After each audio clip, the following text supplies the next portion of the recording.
L'écoutez Moharan Torah Zain. On a terminé plus ou moins la Torah. Et ce soir, on va étudier Bezrat Hashem les Hashmatot du Likutei Moharan Torah Zain. C'est quoi les Hashmatot? Hashmatot, déjà en hébreu, on dit, en français, ça se dit. Comment ça s'appelle quand on écrit une lettre et après on fait une petite étoile et on écrit en bas encore un. Une. Non. Nota bene, genre. Nota bene. Hashmatot, non, c'est pas toujours. Hashmatot, c'est pas toujours quelque chose qu'on retire parce que c'est. À cause de la censure. Hashmatot, c'est des fois quand on a terminé, quand Rabbeinu par exemple, il a terminé d'écrire la Torah Zain, alors après qu'il a déjà terminé, apparemment il voulait rajouter des choses, un rajout qui devait être en plein milieu de la Torah, mais comme la Torah elle a été déjà écrite, déjà faite, déjà. Nota bene, c'est ça. Donc Nota bene, c'est les rajouts. Nota bene. une nota bene. Ouais. Voilà. Donc C'est quoi une nota bene? En latin, ça veut dire. Non, c'est ça. comme la Torah elle a été déjà construite. C'est un asma. Pourquoi vous avez dit nota bene? Ça s'appelle comme ça en français. Mais NB de point. En latin, ça se dit comme ça. C'est ça, en hébreu on dit Nunbet, ouais, Nunbet on dit. Nirtav Batsad. Nirtav Batsad. C'est comme une petite bulle, tu sais, comme des fois une petite bulle ou d'abord. Note du traducteur. Voilà, exact. Et avec S, post-scriptum, ça n'a rien à voir. D'accord. Donc il y a aussi, donc c'est une note que Rabbeinu a écrite. Après qu'il a terminé toute la Torah qu'on a étudiée, Rabbeinu il a dit, je voudrais encore ajouter des petits points pour plus éclaircir, pour plus rajouter et agrandir. Donc Bezrat Hashem, ce qu'on va étudier ce soir, c'est une note, une hashmata qui est d'après la Torah. En fait, il nous reste 3 hashmatot qu'on va étudier Bezrat Hashem, pas aujourd'hui. Elles sont où ces hashmatot? Bah, tout de suite après, le Likutei Moharan de la Torah Zain, il y a écrit hashmatot, hashemachim la Torot. Et il y a plusieurs Torot où il y a des fois d'hashmatot. Des fois, c'est la Hashmatot de Rabbi Nathan. Des fois, oui. En vérité, on ne sait pas exactement. Là, il le dit des fois. Mais en vérité, on ne sait pas exactement comment ça s'est fait. Il y a des fois une hashmata que c'est toute la Torah en entière. Rabbeinu, par exemple, il a dévoilé la Torah 31. Et à la fin de la Torah 31, il dit Rabbi Nathan, si tu veux, moi j'ai une autre Torah 31 que j'ai écrit moi-même, que j'ai entendu de Rabbeinu. Alors, à la fin du Likutei Moharan, il rajoute cette Torah, c'est une Torah d'une autre version. Mais en gros, ça reste le même point. Donc, ce qu'on va étudier ce soir, Bezrat Hashem, c'est un point qui est. C'est dans le Likutei Moharan, vers la fin, il y a écrit Hashmatot, Hashayachim, la Torah Azot. Les rajouts qu'on rajoute à travers cette Torah-là.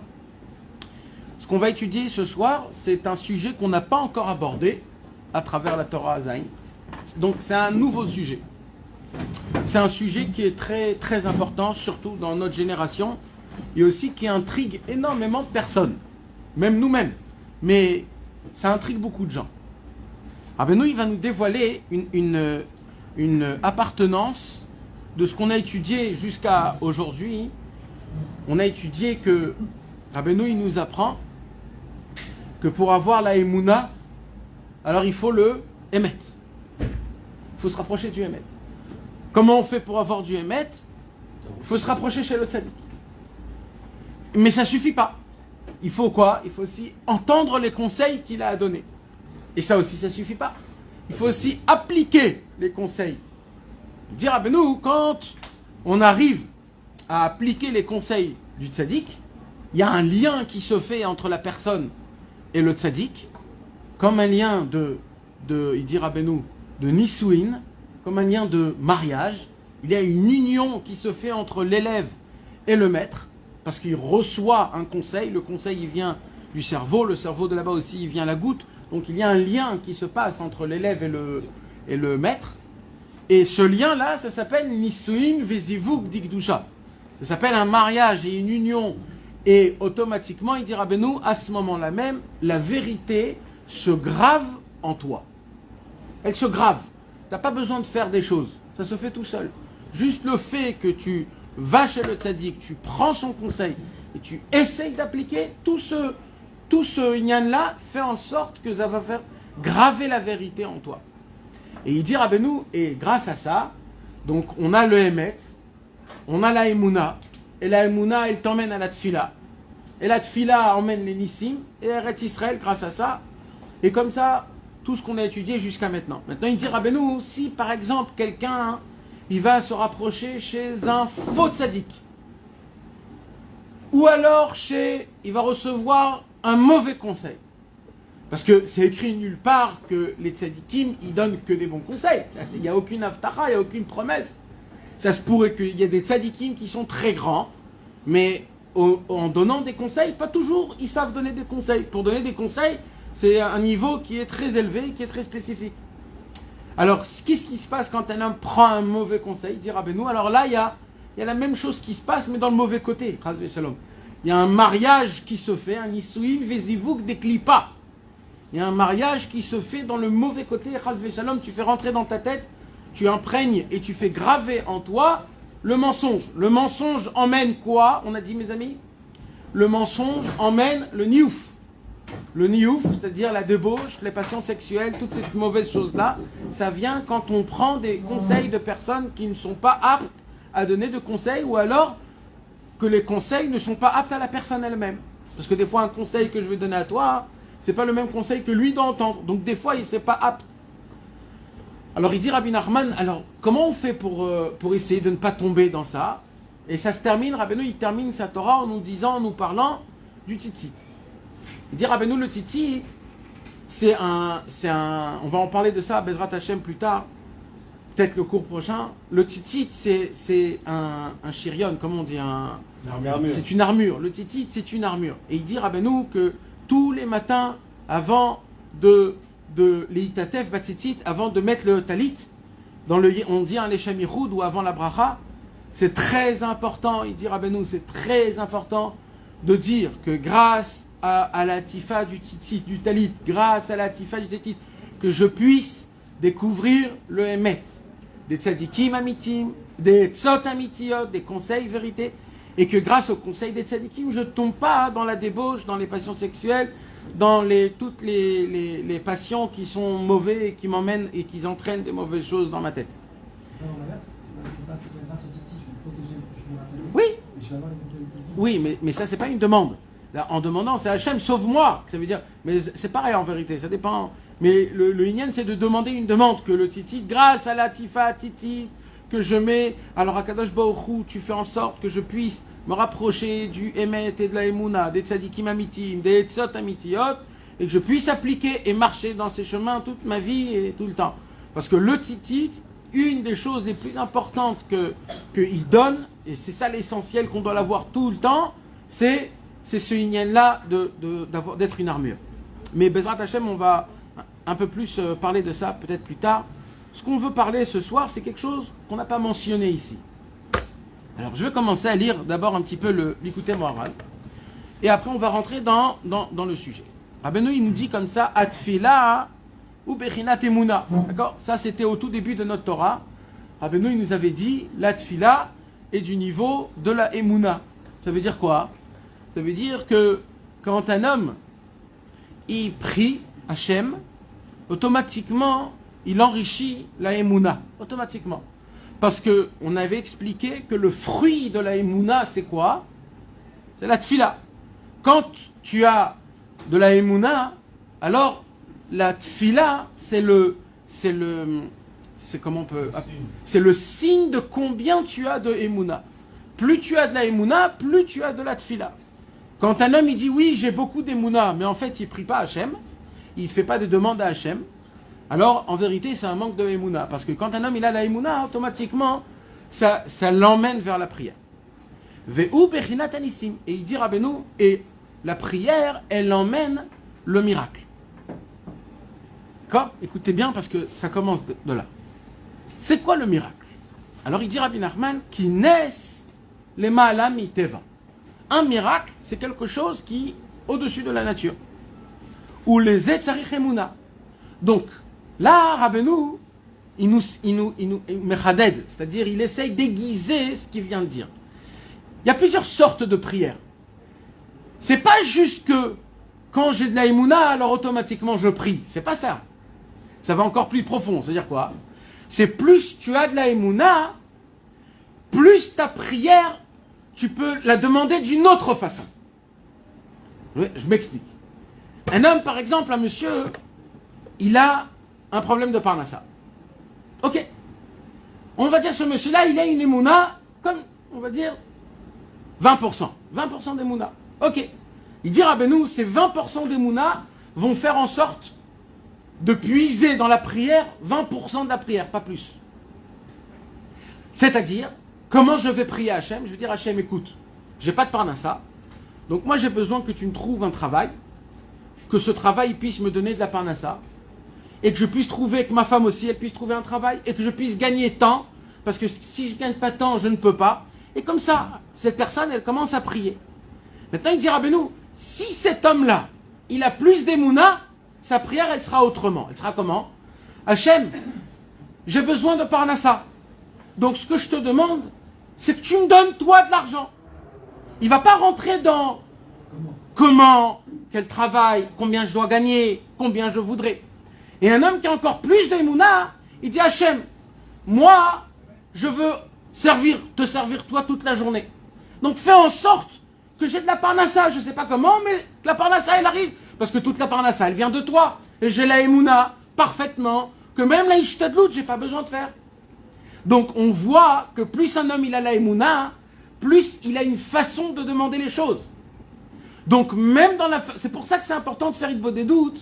Parce que quand tu fais Hitbodedut et que tu parles tes propres paroles, en fait tu as la possibilité de te découvrir combien tu es dans la émouna et combien tu n'es pas dans la émouna. Et ce que tu essayes à expliquer, parce que souvent on essaye d'expliquer à Hachem comment on veut que ça se passe. Alors Hachem, j'ai quelqu'un qui est malade, alors s'il te plaît, fais en sorte que mon père il soit en bonne santé, qu'il revienne très vite à la maison et qu'il reste pas... Il donne plein de détails, des détails. En fait, c'est quoi ces détails? Ce sont tous ces points qui le rend malade à lui-même personnellement. C'est pas relié à la personne qui est malade. En fait, tout vient d'un manque de émouna. Plus un homme il a de la émouna, plus sa demande elle est encore plus grande. Plus un homme, sa émouna, sa foi en la grandeur d'Hachem, elle est grande, plus la prière et la demande, elle est autre. C'est quoi la prière là, dans ce cas-là? De quoi? On ramène mon papa à la maison, si la monnaie est grosse, c'est quoi la prière? Akadosh Baruch Hu, moi je te demande de le guérir complètement, par ta pitié, par ta miséricorde, puisque tu es grand, c'est rien du tout pour toi, donc moi je te demande juste de le guérir. Ou alors on peut monter même de niveau. On peut monter de niveau à Hachem.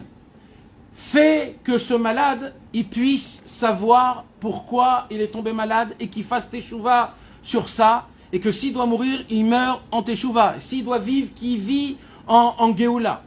Et que même si ça a été décrété sur lui, fait changer. Ça dépend. C'est infini. C'est infini. Il n'y a pas un niveau. C'est infini. Il y a des gens qui prient Hachem, j'ai un problème, enlève-le.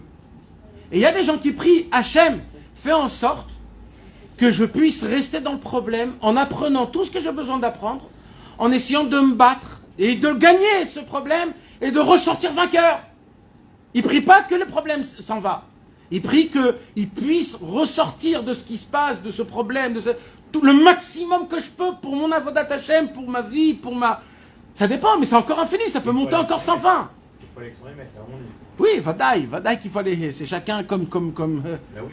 la prière, c'est un sentiment. Personne ne peut te dire comment il faut prier. Mais moi, ce que je vous explique, c'est que plus tu as de la émouna, plus tu comprends combien Dieu est grand et miséricordieux et qui t'aime, et que plus tu comprends, tu peux demander. C'est comme par exemple, un monsieur, il a besoin de ramasser de l'argent pour une synagogue.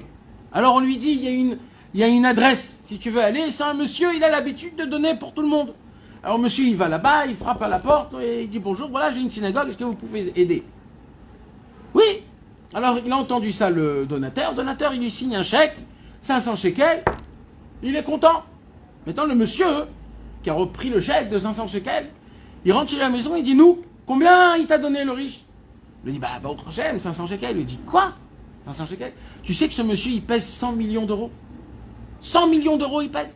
Tu sais que pour lui, 500 shekels, c'est rien du tout. Normalement, il donne 10 000 shekels à chacun. Qu'est-ce qui se passe, ce monsieur-là? Ce monsieur, il est passé d'une joie très grande à une arsub qui est très grande. Pourquoi? Parce que lui croyait que normalement c'est normal, c'est quelque chose de grand et de bien qu'il lui a donné, mais en fait c'était rien du tout. Maintenant, il va repartir là-bas et qu'est-ce qui va se passer? Maintenant dans sa tête, où il gâche la Ben Adam, c'est-à-dire il va se présenter devant la personne d'une autre façon. Il va se présenter devant la personne en sachant que cette personne, elle vaut 100 millions, et en sachant que cette personne, elle donne à tout le monde qui vient 5000, et là, ça ne sera pas pareil. Parce que là, il va parler d'une autre façon, et il va dire des autres arguments, et il va presque lui dire, mais comment tu m'as donné 500 shekels? Comment c'est possible? Toi qui as la possibilité, comment? Et qu'est-ce qui va se passer en fin de compte? Il va lui donner le reste. Pourquoi? Parce que de la façon de comment je me suis présenté, c'est la même façon de comment je vais recevoir. Est-ce que vous comprenez ce que je suis en train de vous expliquer? Nous, malheureusement, des fois, on demande à Hachem, on dit à Hachem, écoute, moi, je te demande pas tout ça, mais au moins ça. Ça, c'est un homme qui a vraiment pas d'émouna. Il a vraiment pas d'émouna. Il y a des gens, par exemple, il dit Rabbi Nathan dans l'Ikuta à la Chot, qu'il se conduit pas bien dans la Vodat Hachem. Il se laisse un petit peu comme ça, il se laisse aller un petit peu dans la Vodat Hashem, dans Chatzot, dans Inbodedou, dans la Shmirat Abrit. Et malheureusement, chacun il a ses... Maintenant, ce monsieur-là, après quelques semaines de laisser aller, il se retrouve devant Hachem, parler avec Hachem. Et là, il se trouve un petit peu bête parce qu'il se dit, qu'est-ce que j'ai honte? Hachem, ça fait 2 semaines, je me suis conduit comme un animal. J'ai fait tout ce que je voulais faire, j'ai dormi toute la nuit, toute la journée, j'ai pas pensé à mon avodat Hashem, à ma neshama, je suis complètement bête, j'ai même honte de te demander. Ça c'est quoi ça? Ça c'est un homme que sa foi, elle est toute petite, parce que lui il croit que Akadosh Baruch Hu il donne en fonction de ce que tu fais, en fonction de ce que tu travailles. Mais c'est pas du tout comme ça, on travaille pas chez un patron. Akadosh Baruch Hu il donne tout gratuit. Akadosh Baruch Hu, il nous dit pas donnant, on fait un business ensemble. Akadosh Baruch Hu, il dit moi je te demande des choses. Quoi qu'il se passe, je te donnerai tout ce qu'il faut. Je te donnerai la vie, ta parnassa, une femme, des enfants. Je te donnerai tout. Et moi, je te demande de faire des choses. C'est aucun rapport à ce que je te donne. Mais nous, notre problème, c'est quoi? Il dit Rabbeinu, c'est qu'on ne va pas oser à demander des choses. Alors qu'est-ce qu'on va dire? On va dire alors Hachem, fais en sorte que je puisse au moins me réveiller tôt le matin, mettre les téphilines dans une synagogue et étudier un petit peu. Il dit Rabbeinu, mais pourquoi? Si déjà tu demandes, si déjà tu es là devant Hachem, dis que demain tu te réveilles honnête, c'est que tu vas prier une prière comme Moshe Rabbeinu et que tu vas mettre les téphilines comme Yosef Hatzadik et que tu vas prier une prière, que tu vas enflammer tout ce qu'il faut.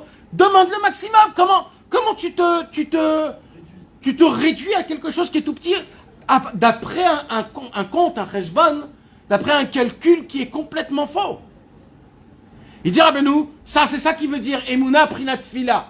Rabbeinu il dit, tant que t'as pas ta Emouna, elle n'est pas forte, elle n'est pas balèze, elle n'est pas dans la grandeur d'Hachem, dans la pitié d'Akadosh Baruch Hu, de combien il pardonne, de combien il est gentil, de combien il t'aime, de combien il veut te donner.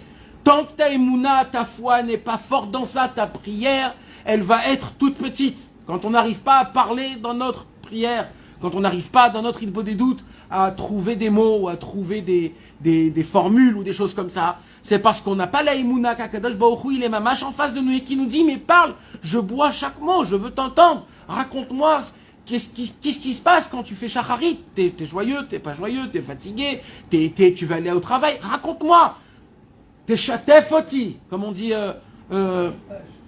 partage avec moi tes sensations.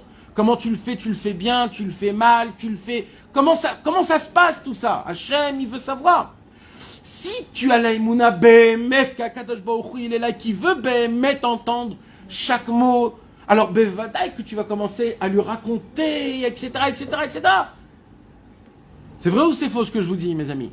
C'est comme ça que ça fonctionne. Donc Rabbeinu, il nous apprend, il nous dit... Donc c'est pour ça que Emouna, Prinat Fila, Prinat Nissim. Ça veut dire quoi Nissim?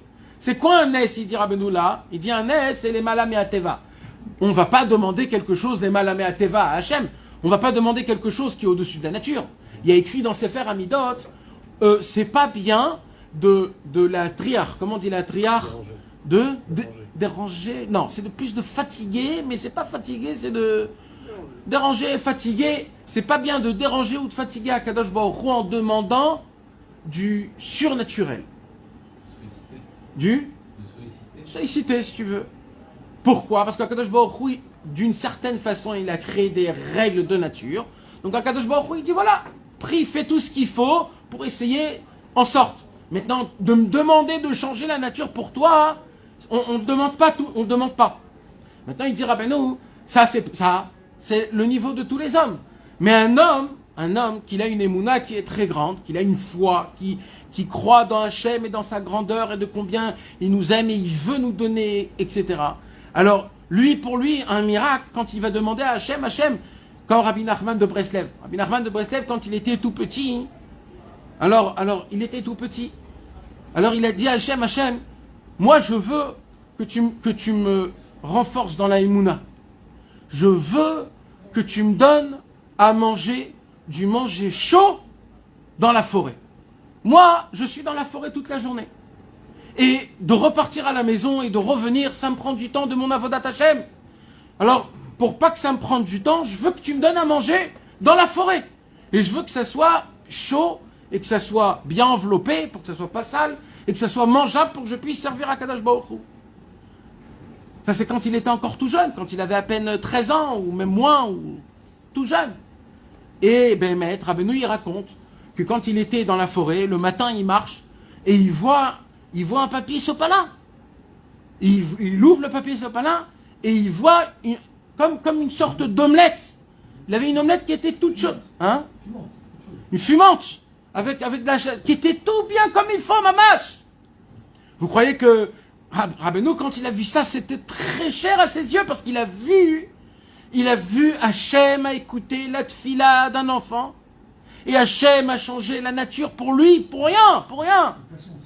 Après, il y a eu les poissons, après, il y a eu la croix qu'elle s'est éclatée en pleine face. Il y a eu plusieurs fois où Rabbeinu, il a demandé à Hachem Yitbarach, Hachem, maintenant ça, mes amis, ça c'était quand il était un enfant. Nous, on n'a pas le droit de prier Stam et de dire Hachem, fais-moi une démonstration, montre-moi comment tu es. On n'a pas le droit de nous faire ça.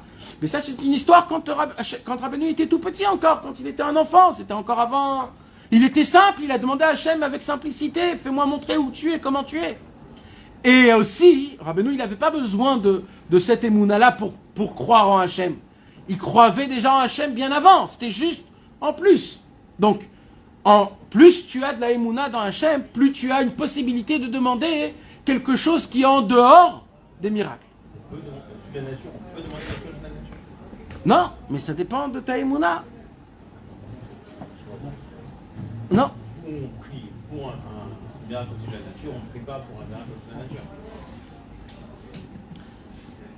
Fais comme t'as envie, frère. Velezet tzarich emuna kanal ayan sham. Il faut beaucoup d'émouna pour demander une prière au-dessus de la nature. Ou bishvilze, là, écoutez mes amis, le chidouche de ce soir. Ou bishvilze, c'est pour cela. Atfila mesugal lezikaron. Rabbeinu, il nous apprend un chidouche gadol. Rabbeinu, il nous dit, la prière, elle est bénéfique à la mémoire, à se rappeler. Alors là, mes amis, c'est très important ce qu'on va étudier là. Juste, je termine. Ki tfila ou prinat emuna. La tfila, c'est du niveau de la emuna. Veshichecha, et c'est quoi l'obli? Ou inyan shaya lefanenu dvarma, venishkach ve'avar meitanu. C'est quoi la mémoire? La mémoire, c'est quelque chose qui est dans ta tête, un certain moment, et plus le temps il grandit, plus la mémoire, elle se perd. L'oubli, il existe à cause du temps. Plus le temps il grandit, plus on perd de sa mémoire. D'accord ou pas? On ne perd pas notre mémoire quand c'est quelque chose que tu as appris directement. Tu as appris quelque chose aujourd'hui, tu te rappelles. Demain, après-demain, un mois, un an, terminé, tu as oublié. Pourquoi? Le temps a fait en sorte de créer un trou dans ta mémoire et que tu oublies les choses. Il dit, Rabbi Nachman de Breslev, ça c'est faux. C'est faux. Il dit Rabbeinu un chidouche énorme, une nouveauté exceptionnelle. Il dit d'où vient l'oubli? D'où vient l'oubli? Comment ça se fait qu'on oublie des choses? Il dit Rabbi Nachman, vous voulez savoir d'où vient l'oubli? L'oubli, il vient à cause du manque de Emouna. Ce n'est pas rapport à rien du tout. Même les maladies, même tout ce que vous pouvez me dire. Tous les ignanim, tout ce qu'il y a à travers, où tu oublies des choses, tu oublies, tout, ça vient la racine de la Emouna. Pourquoi? Alors, déjà, il faut savoir quelque chose. C'est que dans cette Torah-là, oui. Alors, attends. On va parler de ça. Oui, on va parler de ça. Mais pour l'instant, on parle de l'oubli, le mauvais. L'oubli qui est shlili, comme on dit, négatif. L'oubli négatif. D'accord? Mais avant que je touche à ça, il y a un chidouche qui est exceptionnel. Nous, on sait pourquoi. On parle beaucoup de pourquoi Hachem il a créé le monde. On parle beaucoup de pourquoi on est venu dans ce monde-ci. Mais on ne parle pas beaucoup de c'est quoi l'essentiel travail du Yetzer Hara. Si on sait c'est quoi l'essentiel travail du Yetzer Hara, alors on peut savoir grâce à ça, c'est où qu'il faut mettre les plus de forces. Et bien Rabbi Nachman il dévoile un secret énorme. Il dit le Yetzer Hara, nous, qu'est-ce qu'on a appris à l'école? Le Yetzer Hara c'est le mauvais penchant qui vient qui te dit faute, endors-toi, mange beaucoup, regarde à droite à gauche, écoute la musique pendant la Sfirata Omer, et ainsi de suite. D'accord? Nous on croit que c'est ça le Yetzer Hara. Rabbeinu il dit non. Le Yetzer Hara il a un seul travail, un seul travail le Yetzer Hara. Il a un seul travail. Son travail à lui, c'est d'essayer de te faire oublier. C'est tout. Il te fait oublier. Oublier une parole de Torah qui t'avait renforcé dans ça. Oublier qu'Hachem, il est proche de toi. Oublier que ce matin, tu t'es réveillé, t'as vu le soleil, tu voulais aller au mikvé. T'oublier toutes ces sensations de bien, de bon, d'attachement à Hachem, d'histoires que tu as entendues des tzadikim qui t'ont réchauffé le cœur, du likuté de filote que tu as lu, des teilim que tu as fait, du cours de Torah que tu as entendu d'un tel et d'un tel et d'un tel qui t'a renforcé. Le Yetzer Hara, il te fait oublier tout ce qui peut un petit peu te rappeler ou te renforcer dans ton action, dans ton service divin. C'est que ça, il fait, le Yetzer Hara. Il rentre dans ta tête, et il fouille dans ta tête, et il essaye de voir toutes les anecdotes et tout ce qu'il y a dans la tête pour qu'il y ait la possibilité de pouvoir peut-être te renforcer, et il éteint ses mémoires. Il les éteint l'une après les autres. Ou alors, il éteint la sensation. Parce que des fois, on a des sensations qui sont très fortes, qui restent avec nous longtemps. Et un jour, tu te réveilles et la sensation, elle n'existe plus, et tu sais plus ce qui se passe, et tu te rappelles plus. T'as beau faire, t'as beau essayer d'étudier, etc. Rabbeinu, il dit, et le Yetzer Hara, son travail à lui, c'est quoi? C'est tout de suite de te faire oublier. C'est pour cela... Hein? Ou de nous faire rappeler de fauter. Là, Rabbeinu, il dit, parle pas de ça. C'est pour cela, il dit Rabbeinu, le chidouche, qu'est-ce qu'on a dit? C'est quoi la ségoula de notre Torah? C'est quoi, on a dit? Non, la ségoula de notre Torah, on a dit, c'est le tzitzit. D'accord? Qu'est-ce qu'il y a écrit dans le tzitzit? Ureitem oto, usrartem. Quand vous allez regarder le tzitzit, vous allez vous rappeler. Vous rappeler de quoi? De ce que le Yetzer Hara, il essaye de te faire oublier. C'est pour cela que le tzitzit, c'est pas juste Tam Rabbeinu, il nous dit que c'est important parce que c'est ça qui a recouvert noir, c'est ça que... Non, il dit il y a un chidouche qui se tient dans le tzitzit, c'est que le tzitzit, son travail, lui, c'est de te faire rappeler. Ce que le Yetzer Hara, chaque seconde, il essaye de te faire oublier. Maintenant, Rabbeinu, il approfondit. Maintenant, soyez avec moi, mes amis, parce que ça va aller de mieux en mieux. Mais que si vous tenez avec moi le fil. Rabbeinu, il vient et il dit comme ça. Alors là, ça s'arrête, on a un point. Et là, il y a les guillemets qui s'ouvrent. C'est qui écrit les guillemets dans le Likutei Moharan? C'est que Rabbi Nathan. Il n'y a que Rabbi Nathan qui peut écrire dans l'Écoute Moran, et toutes les guillemets, c'est... Les parenthèses, pardon. Les parenthèses, c'est Rabbi Nathan. Alors Rabbi Nathan, il se trouve ici qu'il veut rajouter une explication. Écoutez bien. Il dit Rabbi Nathan comme ça. Qu'est-ce qu'on vient de dire? On vient de dire que quand un homme il oublie, c'est un manque de Emouna. Parce que l'oubli, c'est quoi? Il dit Rabbeinu, l'oubli, c'est le temps. Plus il y a du temps, plus il y a de l'oubli. Alors, il dit Rabbi Nathan, moi je ne comprends pas le lien qui fait Rabbeinu entre le temps, l'oubli et la Emouna. Alors Rabbi Nathan, il dit, donc je vais vous expliquer. Et là, il dit un chidouche énorme. Il dit, c'est quoi la Emouna, mes amis? C'est quoi? La Emouna, c'est que Hachem, il est au-dessus du temps. La Emouna, c'est quoi? C'est que le temps, il n'existe pas. C'est que Ubetuvo, Mechadesh, Bechol Yom, Tamid Maaseh Bereshit. Nous, les Juifs, on a la Emouna que Akadosh Baruch Hu, il n'a pas créé le monde il y a 5782 ans et ça s'est arrêté là-bas. Non! Nous, notre Emouna qu'on a, c'est que Akadosh Baruch Hu, il a créé le monde il y a 5782 ans et que depuis, chaque seconde, il le reconstruit. Tout le temps.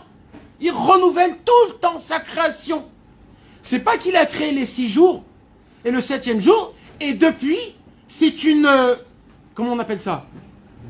C'est une routine, c'est une évolution qui se fait à travers tout, et que grâce à ça, le monde, il continue. Si tu dis ça, le temps, il existe quand même. Si tu dis que le temps n'existe pas, ça veut dire qu'on est toujours au moment de la création. On est toujours au moment de la création. Le temps, en vérité, il n'existe pas. Le temps, il est au-dessus. Maintenant, nous, en tant qu'êtres humains, on ne le voit pas, on ne le sent pas. D'accord? Pourquoi ça? Parce que nous, on est en bas du temps. Nous, on est en bas du soleil et de la lune. Le soleil et la lune font le temps. C'est eux qui font le temps. Quand tu sors de la soleil et de la lune, le temps, il n'existe plus. Le temps, il commence à s'éloigner. Donc le temps, il n'est que au-dessus. C'est pour ça que dans Kohelet, il y a écrit... Qu'est-ce qu'il y a écrit dans Kohelet à la fin? En chadash tachat hashemesh. Il n'y a pas de nouveauté. Mais où il n'y a pas de nouveauté? Tachat hashemesh. En bas du soleil. Parce qu'en bas du soleil, Hachem a créé une sorte de on va appeler ça une chronique, on va appeler ça une sorte de temps chronique. Une sorte de nature qui fait croire que le temps, ça fait partie du monde. Mais Hachem, il dit, ma pitom, le temps, c'est une création, comme j'ai créé le moustique. Il y a des endroits où le temps n'existe pas. Moi, je n'existe pas dans le temps, il dit Hachem. Maintenant, il dit, Rabbeinu, ce qu'il nous demande à Kadosh Baruch Hu, c'est qu'au moins dans notre cœur et dans notre cerveau, on puisse vivre, goûter un petit peu cette notion qu'on est au-dessus du temps. Comment? Par la Emouna. Comment? Alors c'est ça qui nous dit Rabbeinu. Si tu crois au temps, alors le temps il existe, donc on peut oublier. Si tu crois pas au temps, donc le temps n'existe pas, donc tu ne peux pas oublier. Puisqu'on a dit que c'est quoi qui fait oublier? C'est la mesure du temps. Plus c'est lointain, plus tu oublies. Si le temps n'existe pas, alors tu ne peux pas oublier. Comment tu sais que le temps n'existe pas? Que par la Emouna. Donc la Emouna, quand tu as de la Emouna, tu n'oublies pas. Quand tu n'as pas d'Emouna, tu es dans le temps et le temps fait en sorte que tu oublies. Vous avez compris ou pas? Ou je répète? D'accord? Maintenant, est-ce que vous comprenez ça, Béhémet, ou pas? Parce que c'est dommage de... C'est important de savoir ça, parce que je vais vous donner un autre exemple, d'accord? Je vais vous donner un autre exemple. Ça veut dire quoi que Akadosh Baruch Hu, il renouvelle le... Hein? J'ai pas le temps. Ça veut dire quoi que Akadosh Baruch Hu, il renouvelle le monde? Alors ça, mes amis, c'est une des choses les plus importantes qu'il faut savoir, que la Emouna la plus simple que tous les Juifs ils doivent avoir, c'est que Akadosh Baruch Hu, chaque moment et chaque instant, Akadosh Baruch Hu renouvelle le monde. Et quand je dis qu'il renouvelle le monde, il renouvelle tout ce qu'il y a dans le monde, c'est-à-dire la bourse, les hommes, la modernisation, tout ce qu'il y a, tout, la radio, la télévision. C'est-à-dire qu'Akadosh Baruch Hu, il est là, et il fait comme si qu'il recrée tout depuis le point de départ, et il remet. C'est ça la Emouna. Et nous, on est contre ce qu'on appelle, ce que le monde aujourd'hui, ils appellent l'évolution. Qu'est-ce qu'ils disent les goïms? Les goïms, ils disent que il y a 14 milliards d'années, ou je sais pas combien, 14 milliards d'années, il y a eu le Big Bang, et il s'est passé quoi? Il s'est passé un truc qui a fait évoluer tout. D'accord? Donc la matière est sortie, et petit à petit, la matière, elle s'est faite. Petit à petit, la matière, elle s'est formée, elle a grandi, elle s'est construite, jusqu'à que petit à petit, ça s'est fait la planète, le soleil, la lune, les arbres, et ainsi de suite. Et comme ça, pendant des milliards d'années, petit à petit, jusqu'à aujourd'hui, on est arrivé de ça. Ça, il dit Rabbeinu, ça, c'est qui dit? C'est les Chachmé, c'est les sages, les scientifiques. Il dit Rabbeinu, mais eux, ils se trompent. Pourquoi ils se trompent? Parce qu'ils essayent de chercher quelque chose à travers quelque chose qui existe déjà. Donc, en fait, eux, ils ont le Mozart, comme on dit, ils ont le produit, c'est quoi? C'est le monde. Et maintenant, ils réfléchissent à travers le produit qu'ils ont, comment il est venu. Donc il dit, ah ben nous, quand un homme il pense comme ça, jamais il pourrait arriver parce que c'est pas comme ça que ça doit aller. Ça doit aller d'abord de comment ça commence. Après, c'est juste des suppositions. Alors il dit, ah ben nous, alors, il y a des autres personnes, c'était à l'époque les sages astronomes. Les sages astronomes, eux, ils n'ont pas voulu expliquer le monde, mais ils ont voulu expliquer comment le monde fonctionne. Alors le monde fonctionne à travers des étoiles, il y a des étoiles qui font bouger la Terre, etc. et qui font en sorte, même eux, ils ont raison. Donc eux qu'est-ce qu'ils disent eux? Dieu n'existe pas. Parce que tout ce qui se passe dans le monde, c'est à travers les Galgalim, c'est-à-dire c'est à travers tous les astres qu'il y a dans le ciel qui font une hashpa. Et il dit Rabbeinu, il y a une troisième équipe de personnes qui se trompent, c'est les croyants. Les croyants, ça peut être les juifs, ça peut être des goïms, mais des croyants qui croient dans le milieu, dans le emtsaï. C'est-à-dire quoi? Avec un intermédiaire. Ça veut dire qu'eux, ils se sont dit, Hachem, il est tellement grand, Hachem, il est tellement puissant, qu'on ne peut pas ni le servir, ni le prier, alors on a besoin d'un intermédiaire. Et nous, on va tout faire à l'intermédiaire pour que cet intermédiaire, il puisse donner tout à Hachem. Et il dit, ah ben nous, ça ressemble à qui ça? Ça ressemble au Vaudor. Quand on a fait le Vaudor, en fait, les Béné Israël, ils croyaient en Hachem. Ils croyaient en Hachem. Mais c'était quoi leur problème? C'est qu'ils se disaient, on n'est pas assez fort, on n'est pas assez pur, on n'est pas assez puissant pour avoir une connexion directe avec Hachem. Donc on a besoin d'avoir un intermédiaire. Et ils ont créé ce qu'on appelle le Vaudor. Et le Vaudor, et ça a été, il dit Rabbeinu, jusqu'à aujourd'hui, le Vaudor, il existe. À travers des tzadikim, à travers des gens, que les gens, ils travaillent des tzadikim, ils servent des tzadikim au lieu de servir Hachem. Tout ça, Rabbeinu, il parle dans la Torah numéro 62. C'est à étudier et à réétudier, ligne par ligne, et à approfondir, parce que les paroles où là-bas, Rabbi Nachman, il parle, il nous explique les bases de la Emouna les plus simples, et ça nous touche à nous. Parce que nous aussi, à travers Rabbeinu, on peut chasvé shalom, rendre Rabbeinu une avodazara et de croire, de faire une intermédiaire de Rabbeinu et croire en Rabbeinu comme si c'est Rabbeinu qui a la possibilité de faire des choses ou de faire... C'est très très grave de parler de ça. C'est très très grave d'avoir la foi en ça. Ce qui nous, on doit avoir la foi. Il dit là-bas, Rabbeinu Mefourash, il dit quand un tzaddik, il arrive à changer la nature, quand un tzaddik, il arrive à donner et à faire changer des choses dans le monde, c'est pour une seule et unique explication, c'est que le tzaddik, il va prier à Hachem, et Hachem va écouter sa prière. C'est tout. C'est pas que le tzaddik, il avait de la puissance. Le tzaddik, il n'a pas de puissance. Le tzaddik, tout ce qu'il a, il a de Hachem. Mais la différence, c'est que le tzaddik, il a une possibilité de prier à Hachem, et que Hachem l'écoute lui plus que toi. Donc c'est pour cela qu'on a besoin d'aller chez les tzadikim. Donc nous aussi, on n'a pas le droit de rendre le tzadik, chasvé shalom, un emtsaï, c'est-à-dire un... Je ne sais pas si le mot intermédiaire, c'est le mot exact. Parfait, c'est exact. Intermédiaire. Intermédiaire. Donc, et ça, c'est très important de savoir, parce que ça nous touche à nous tous.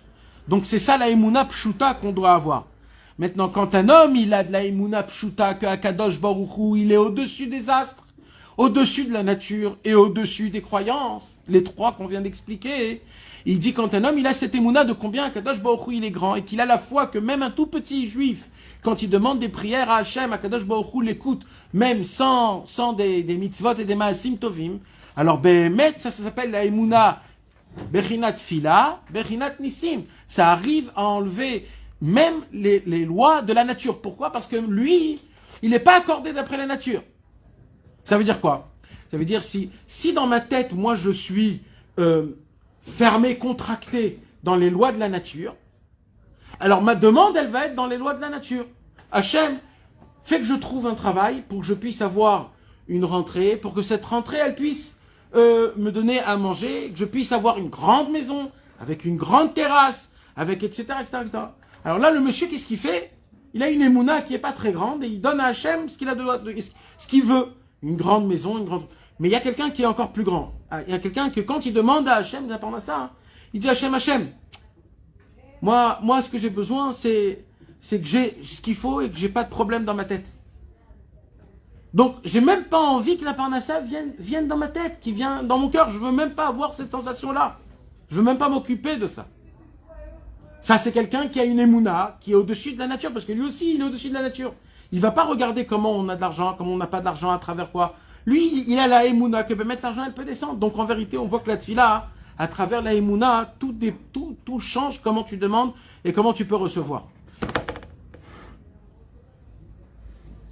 Alors, il explique là-bas, hein, Rabbi Nathan, Ve'u derech hanagal pi ma'arechet hamazalot. Shemitneg keseder yom achar yom. C'est quoi, comment Akadosh Baruch Hu, d'une certaine façon, on voit dans notre yeux qui nous trompe, comment le monde il a été créé. Il a été créé d'après une loi et une règle astronomique, qu'il y a des astres dans le ciel, et ces astres-là... C'est la monotonie. La monotonie, d'accord. Et ces astres-là, ils ont des influences qui sont sur notre planète, et qui font en sorte qu'il y a tout ce qu'il y a. Alors maintenant, ça se passe quoi? Ça veut dire qu'il y a des astres. C'est quoi les astres en haut? C'est des planètes ou des... Je sais pas comment on peut appeler ça. Des astres qui tournent, des constellations qui tournent autour le monde. Donc et au moment où ça se termine, ça reprend. D'accord? Donc ça veut dire que quand dans un endroit il fait jour, automatiquement il y a un endroit où il fait nuit. Et qu'au moment où ça fait nuit, on ne peut pas tout de suite devenir jour. C'est impossible parce qu'il y a une constellation. D'accord ou pas? Ça se peut pas que d'un coup à minuit il fait jour. Pourquoi ça se peut pas? Dites-moi pourquoi ça se peut pas. Parce que ça se répète tout le temps. C'est un cycle continu. Puisque c'est un cycle qui se répète et que en fait c'est tenu par le temps. C'est ça que je veux vous expliquer. C'est le temps qui fait en sorte qu'au moment où tu déclenches un déclenchement, tu ne peux plus revenir derrière. C'est-à-dire, j'ai raté le train, je peux plus monter dans ce train. Ça y est, le temps a fait en sorte qu'il a continué. J'ai raté l'avion. L'avion, il ne peut pas revenir en arrière. L'avion, il est parti. Le temps a fait en sorte que l'avion est déjà parti. Donc, je peux plus. Ça s'appelle la hanaga, c'est-à-dire de comment, d'après le temps. Mais quand un homme, il donne pas force à cette croyance-là. Quand un homme, il se dit, non, le monde, il n'est pas comme nous on croit. Quand Akadosh Baruch Hu, il a éteint le monde à minuit, et à minuit une, il a rallumé le monde. Quand il a rallumé, il pouvait le rallumer quand il voulait. Que le ciel, il se tenait là, ou là, ou là, ou là, ou là.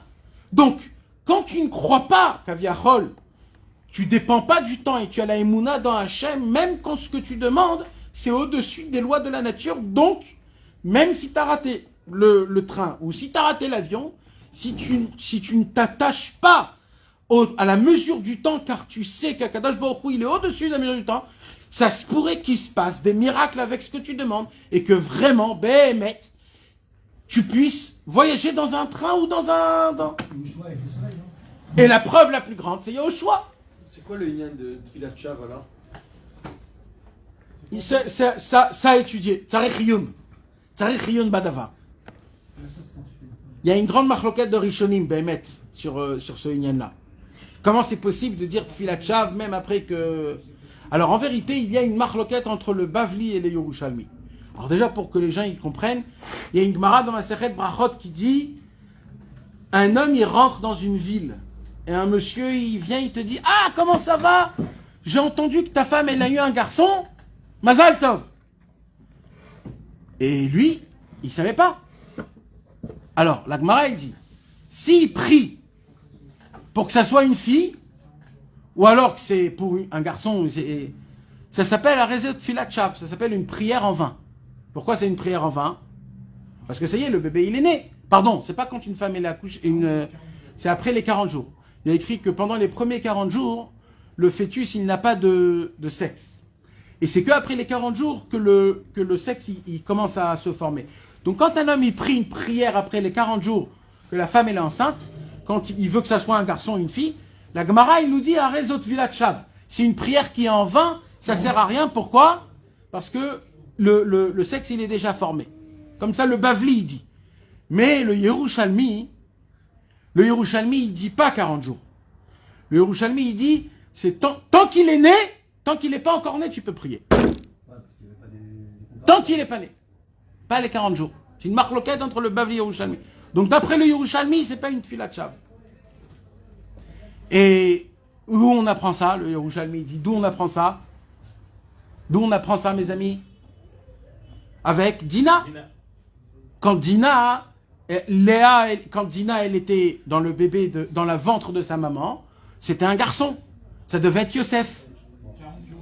Et ça, c'était bien après les 40 jours. C'était bien après les 40 jours. Non. Là-bas, on apprend quelque chose d'important. C'est que le bébé était déjà formé en garçon. C'était Yosef Hatzadik qui était là-bas dans le bébé, dans le ventre de Léa. Il y avait la forme, le sexe était déjà sorti, tout était déjà fait. Et là, Rashi, c'est ça qu'il veut donner Rashi là-bas dans le dit. Il dit, et par la prière de Dina, ça a été échangé les Neshamot. C'est pour cela que, et Béhémet, ils ont échangé Yosef et Dina. Yosef, il est resté en haut, aîné par Rachel. Et Dina, et Léa, elle a eu Dina. Donc, on voit que même après les 40 jours, on peut prier. De là, on apprend que quand on prie avant 40 jours et après 40 jours. Donc, on voit que c'est pas pachout comme nous on le croit.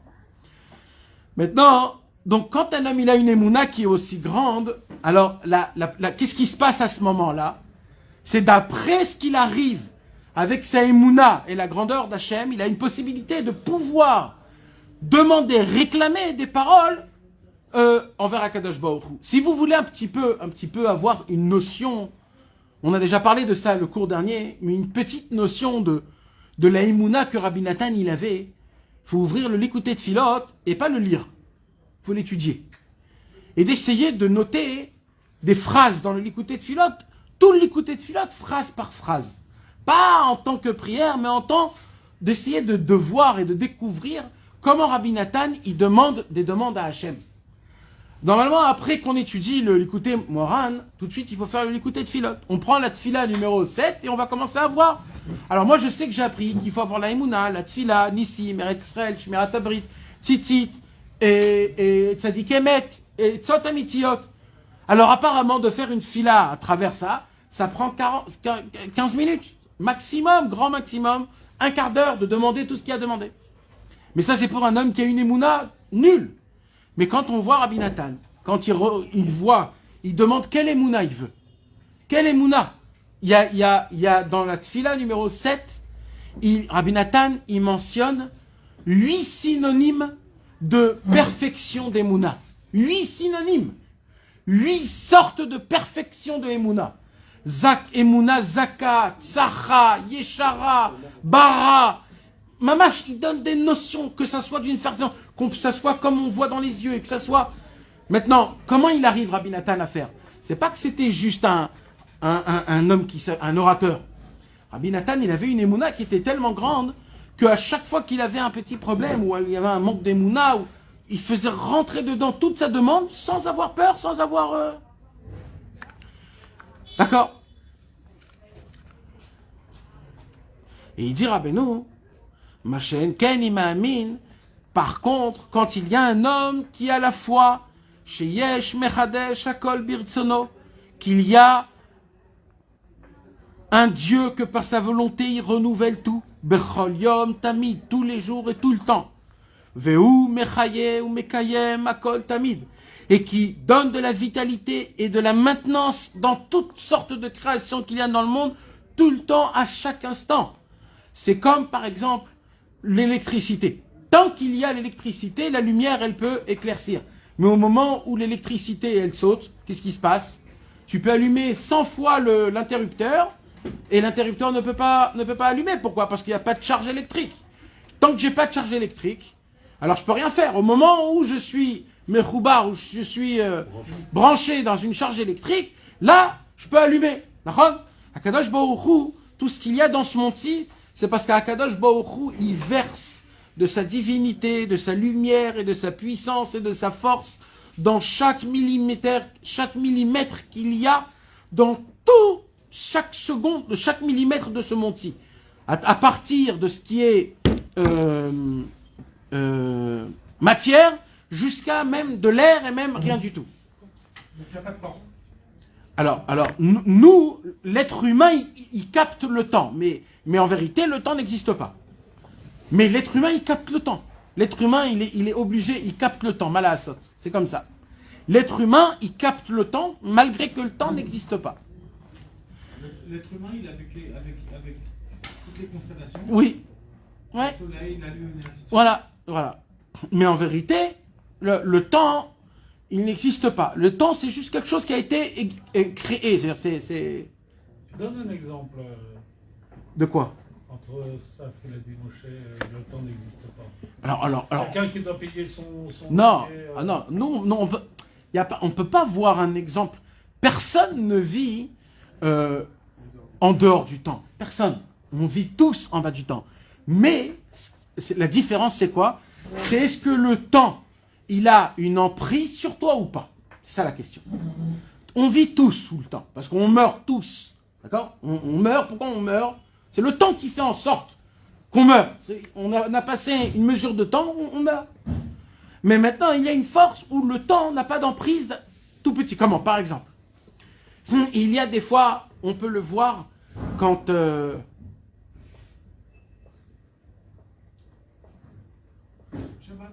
Shabbat, très souvent ça Shabbat, arrive, quand on est Shabbat. pressé.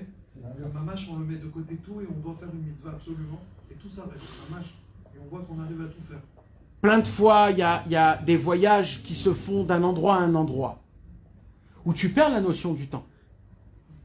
Tu es dans un trajet, où le trajet il dure 6 heures, et toi, tu n'as pas ressenti ces 6 heures-là.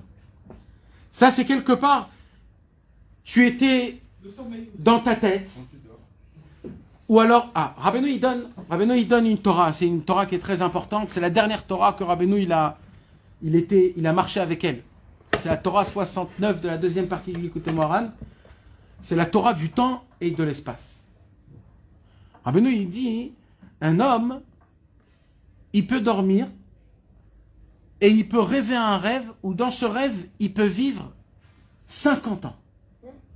Et quand il se réveille, il y a 8 minutes qui est passé. Comment c'est possible? Comment c'est possible? La notion, elle est très forte. Des fois, elle est très forte. Des fois, c'est une notion où, malheureusement, on oublie beaucoup. Mais il y a des fois des gens qui prennent, par exemple, des sortes de drogues. Une drogue, où cette drogue-là, elle te fait aller dans un endroit très loin. Elle te prend, et avec du temps, je parle du temps, pas de la façon de comment tu vois les choses. Et le temps, comment tu expliques que dans ta tête, d'un coup, le temps, il s'est rallongé? Rabbeinu, il dit, le temps, c'est que le cerveau humain qui donne la définition du temps. C'est pas que le temps existe quelque part. Le temps, c'est que le cerveau humain qui lui donne de l'importance. Donc il dit, Rabbeinu, au moment où tu comprends que le temps, il dépend de comment toi tu le vis, le temps, alors tu pourras comprendre qu'en fait, le temps, il est beaucoup plus large et beaucoup plus profond que ce que tu crois. On le dit, Et je que- gagne du temps, je perds du temps. Exactement. On va te donner un petit exemple. Quand tu te sens bien, le temps passe vite. Quand tu te sens mal, le temps est très long. C'est vrai ou faux? Quand un homme, il souffre. Alors, en 1 minute, on va dire 1 minute de souffrance, pour lui, ça peut être 10 ans. Chaque seconde, il a vie au plus profond de la... Pourquoi? Parce que d'un coup, la seconde, elle est importante. Parce qu'il souffre là. Là, il dit arrêtez. Mais en vérité, ce qui se passe, c'est que d'un autre côté, il y avait un mec qui fumait une cigarette. Les 10 minutes sont passées, il les a même pas vues. Comment c'est possible? Vrai ou faux? Des fois, c'est quoi? Donc il dit Rabbeinu, donc le temps, c'est une notion que l'être humain donne. Comprends? C'est toi qui donnes l'importance sur le temps, combien de temps il va être... Donc il dit Rabbeinu comme ça. Il dit Rabbeinu, Avraham zaken ba bayamim. Avraham, il était vieux, mais il n'était pas vieux que les jours l'ont rattrapé. Il était vieux que c'est lui qui a rattrapé les jours. Avraham zaken ba bayamim. Lui, il vient vers les jours. Normalement, c'est quoi un mec vieux? C'est un mec qui dit, ah, ça y est, j'ai 92 ans, j'ai 95 ans. Ça y est. Alors là, c'est qui cet homme-là? C'est un homme que le temps, il est venu vers lui. Le temps l'a dépassé. Donc, mais Avraham, lui, le temps l'a mangé. Mais Avraham, qu'est-ce qu'il dit la Torah sur Avraham? Non, c'est pas le temps qui est venu vers lui. C'est lui qui est allé vers le temps. Il dit Rabbeinu, il agrandissait ses journées.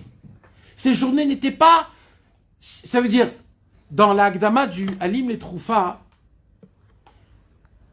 le Halim les Troufa, c'est les lettres de Rabbi Nathan. Vous savez, ce livre-là, les lettres de Rabbi Nathan, c'est un livre qui a été imprimé presque en dernier. C'est-à-dire, les élèves de Rabbi Nathan ne connaissaient pas ce livre. Les élèves de Rabbi Nathan. C'est que 3-4 générations après Rabbeinu, que les Chassidés Breslev, ils se sont dit, Rabbi Nathan a écrit tellement de belles lettres. Ça serait bien de tout.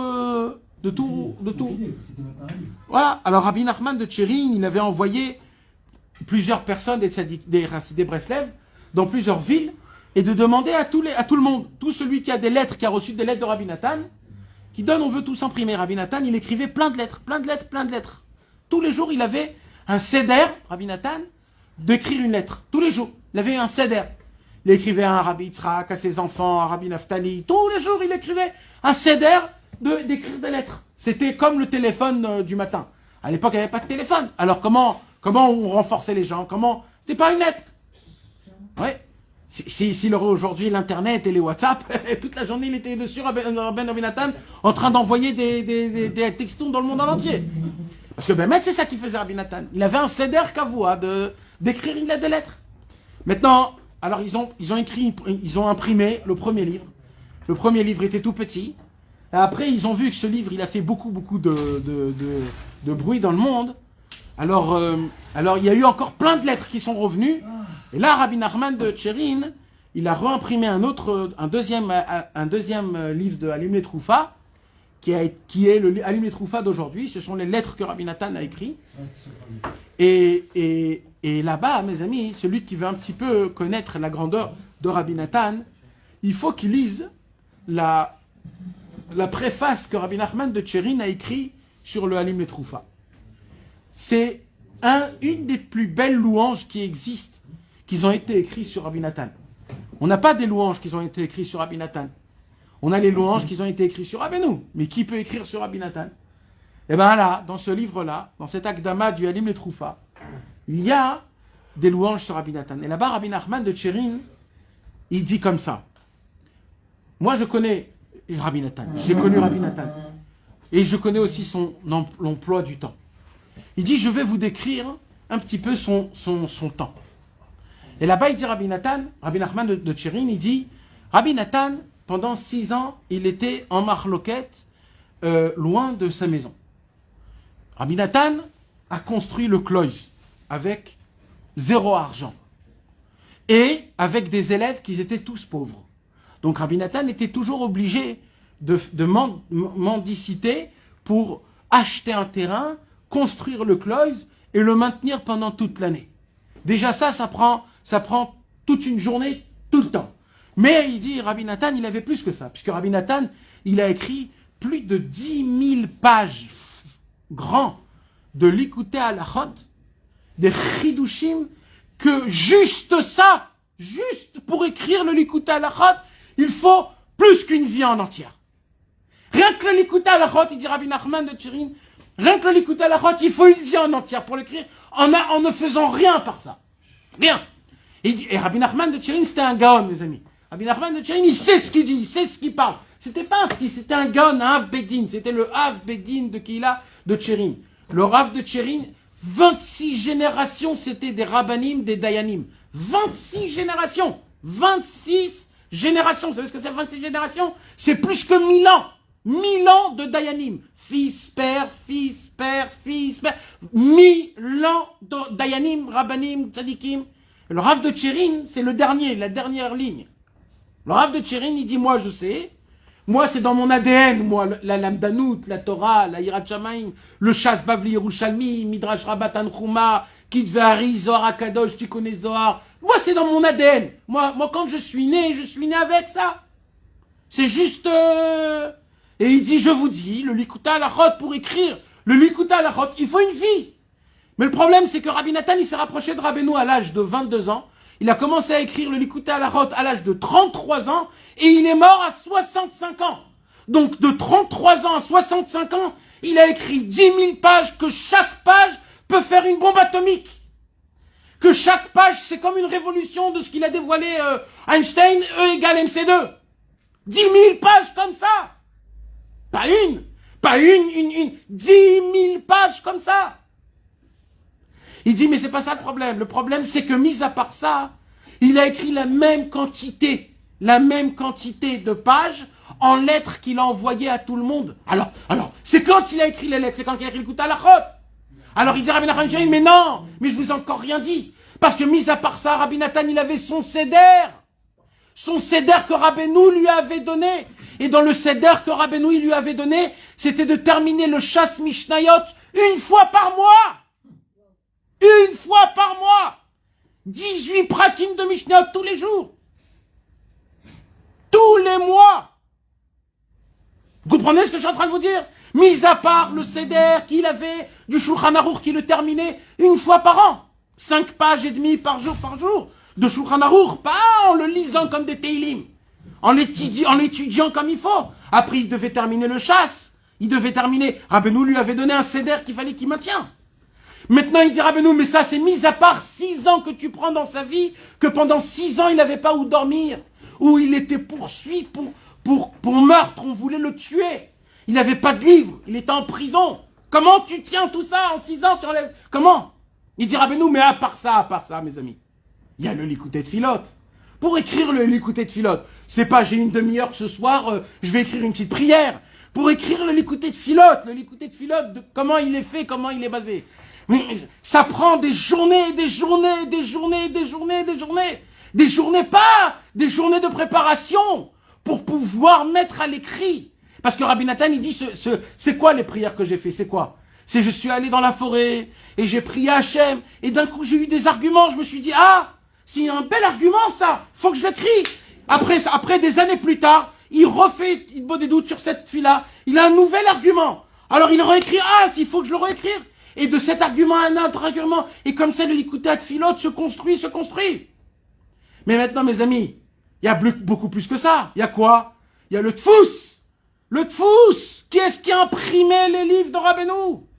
Qui est-ce qui a créé une machine une imprimante chez lui à la maison? Qui a acheté des lettres, qui les a trempées dans le mikvé, chaque lettre, il les a trempées, et qui l'a tamponné de feuille à feuille. Parce que comment c'était à l'époque? À l'époque, il n'y avait pas de machine. À l'époque, tu prenais un tampon, où tu mettais tout ce que tu dois faire dans une page, et ce tampon-là, tu tamponnais 1000 livres comme ça. 1000 livres, allez. Après que tu terminais cette page, tu refaisais un autre tampon, tu écrivais tout, et vas-y, à drop, 1000 fois, papapam. Ça prend du temps. Qu'est-ce qu'il a fait? Il a fait le kit sur l'Likuté Moharan, le Siprémasiot, le Sefer Amidot, le Likuté Moharan premier, le Likuté Moharan Tignana et le Likuté Moharan avec Aleph et Bet. Après, il y a eu le Likuté de Filote premier, le Likuté de Filote deuxième. Après, il y a eu le Likuté Halachot qu'il fallait, le Likuté Etzot, les Shemot HaTzadikim, kit sur l'Likuté Moharan. Ça prend du temps, tout ça. Qu'est-ce qu'il... Donc, le temps, il existe ou pas, Dovi? Mais celui qui fait le compte, le temps ne peut pas exister. Il dit Rabbi Nachman de Tchérin, je vous dis que quand un homme, il regarde ce qu'il a fait, Rabbi Nathan, depuis l'âge de 20 ans jusqu'à l'âge de 65 ans, et que tu fais rentrer dans tout ça, c'est quoi le temps? Tu te dis, le temps, c'est toi qui le perçois. Il avait 2 montres et il maîtrisait le temps, il disait. Et Rabbi Nathan, il avait 2 montres. Et c'est une lettre, la lettre Péhé. Alors Péhé ou là-bas, hein? Alors Quoi? Lui, justement, il disait qu'il maîtrisait le temps. C'est justement quelqu'un qui garde le temps, hein, qu'il arrive à se surmonter du temps. C'est comme ça que ça fonctionne. Il y a le Rabbi Alter de Teplik, il a écrit un livre en entier sur ça. Emunat Itera. La Emuna dans les itim, la Emuna dans le temps. De faire rentrer la Emuna dans le temps. Quand tu fais rentrer la Emuna dans le temps, il a une autre façon de comment il se... Le Bisraï, il insistait beaucoup sur le temps, comment on utilise le temps. Nachon. Le temps, c'est le plus important de tout, mes amis. Mais c'est le plus important de tout, le temps. Avec le ton. Ouais, pas le ton, non, pas le ton. Il faudrait qu'un jour on parle de ça, Béhémet, de faire un cours sur le temps. C'est un sujet qui me tient énormément et que c'est quelque chose qui est très important et que Rabbeinu, il parle de ça tellement et qu'il a dévoilé Rabbeinu des secrets sur le temps. Béhémet, que vous savez qu'il y a un livre que Rabbi Avram ben Rabbi Nachman, il a écrit. Ce livre, il s'appelle Emuna Beyedia Ruchanit. La foi dans la connaissance divine. Et Rabbi Avram ben Rabbi Nachman, il a dit, j'interdis d'imprimer ce livre. J'interdis. Ce livre-là, il est fondé d'après la Torah 66 et d'après le 7e mendiant des 7 mendiants. Et là-bas, Rabbi Avram ben Rabbi Nachman dévoile clairement, ouvertement, comment le temps et l'espace n'existent pas, en l'expliquant d'une manière logique d'après la Torah de Rabbeinu. Il dévoile des choses que avant que encore Albert Einstein il avait déjà dévoilé. D'ailleurs, eux deux, ils étaient dans le même temps. Et là-bas, il dévoile des choses qui sont énormes. Et donc ça veut dire que Rabbeinu, il a dévoilé des notions à travers ce qui se passe dans ce monde-ci, des notions mamash, qui sont énormes, qu'on explique des chidushim, que si on les connaissait, et Rabbi Avram ben Nachman, il a dit, je ne peux pas imprimer ce livre, parce que ce livre peut enlever le libre arbitre Béhémet. Et nous, on doit servir Hachem avec le libre arbitre. Et ce livre, il se donne de main en main à travers des anciens élèves de Chassid et Breslev, et que même les gens qui voient ce livre-là, c'est-à-dire même si demain, aujourd'hui, on l'a, le livre, on n'a même pas la possibilité de le comprendre tellement il est compliqué. Mais même de le comprendre, on n'arrive pas tellement il est... Déjà Biur al-Écoutim, déjà.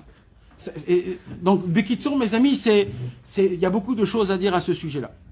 Maintenant, hein, on a le temps, on n'a pas le temps. Alors, écoutez maintenant, mes amis, parce que là, ça devient de plus en plus encore puissant. Donc, qu'est-ce qu'on a appris jusqu'à maintenant? On a appris que la Emouna, c'est d'après ta Emouna, comme ça le temps existe, et comme ça tu as de la mémoire ou de l'oubli. Alors maintenant, il dit Rabbeinu, je vais vous prouver ça dans ce qui est écrit dans la Gemara. Vous êtes avec moi ou pas? Parce que là, si vous ratez, est-ce qu'il y a juste un petit truc à boire là-bas au fond, s'il vous plaît? Non, vas-y, quelque chose de frais, de frais. De l'eau fraîche. Regarde s'il a chaud, tiens, chaud. Ouais. Alors, il y a écrit comme ça, écoutez mes amis. Umeata tiré nifla bedivrei rabotenu zichronam livracha. Il y a une Gemara dans Masechet Shabbat, dans Daf Kuf Dalet Amud Bet, Amud Aleph. Même vesamer shebaluchot benes ayu omdin. Ça veut dire quoi? La lettre même sophite et sa mère, elle se tenait par miracle dans les tables de la loi. Est-ce que vous savez ça? Baruch atah Adonai Eloheinu melech haolam she'akol nהיה bidbaro. C'est même normal, non? Même sophite? Hein? Même sophite? Pas même normal? Non, que le même sophite. On va voir pourquoi. Et le samer. Le même et le samer. La Torah, la Gemara, elle nous dit dans la Gemara, dans Masechet Shabbat, que dans la table de la loi, il y avait 2 miracles permanents. Comme ça on dit? Permanent? Tout le temps? Ouais, Permanent. 2 miracles permanents. C'est quoi les 2 miracles? Premièrement, tout ce qui a été gravé dans les tables de la loi, c'était gravé des 2 côtés. C'était pas gravé juste comme ça. Ça veut dire c'était recto verso. C'était troué. Et le plus beau, c'est quoi? C'est que des 2 côtés, tu voyais écrit normal. Parce que normalement, quand tu l'écris, c'est que d'un côté que tu vois normal, de l'autre côté, tu le vois à l'envers. La Gemara, elle nous apprend que dans les tables de la loi, comment c'était écrit recto, c'était écrit aussi verso pareil.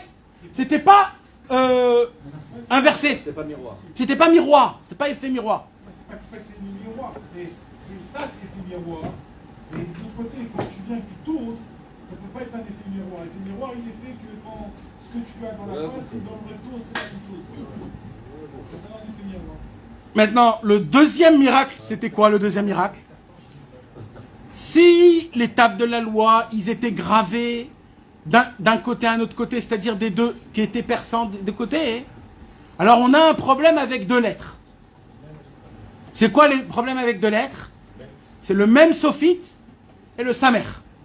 Puisque le même sophite, il est complètement fermé, et que le samer, il est complètement fermé, donc, quand tu graves un rond, comment il va tenir le petit bout qui est en plein milieu? Il tombe. Est-ce que vous comprenez ce que je suis en train de vous dire? Quand tu fais un rond, donc pour que je maintienne le rond, il faut qu'il y a dedans encore un morceau de pierre qui fait la forme ou du même ou du samer. Donc, dans le même et le samer des tables de la loi, comment ça se faisait?